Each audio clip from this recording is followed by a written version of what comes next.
Good afternoon, everyone. Here to talk about sermon, and I'm excited to introduce a new sermon series that will start on this first Sunday of July. And the sermon series is entitled The Journey from Fiction to Faith. And it'll be over 4 weeks, and each week I'm going to look at 4 major pieces of fiction that have had a pretty significant influence on our culture. The first week we'll be looking at the Star Wars series. The second week, we will be looking at The Lord of the Rings. The third week, we'll be looking at Marvel and DC and superheroes. And the final week, we'll be looking at Harry Potter.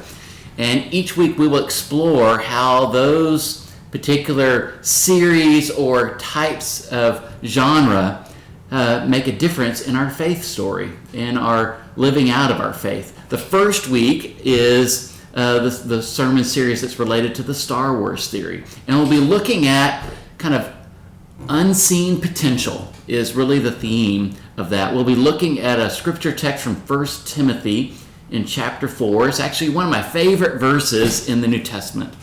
And one of the verses in the text that we'll be reading simply states, "Do not neglect the gift that is in you."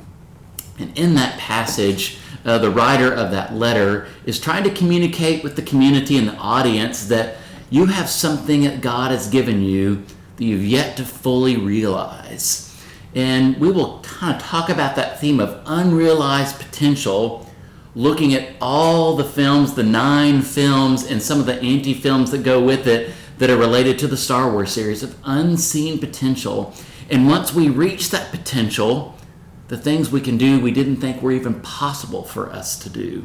So I hope you'll join us. I think it's going to be a fun summer series to explore some of these fictional series that have been influential to our culture and how they connect with our own narrative of Scripture and how they influence us. So I hope you'll join us on Sunday as we embark on this first part of Star Wars and Unseen Potential.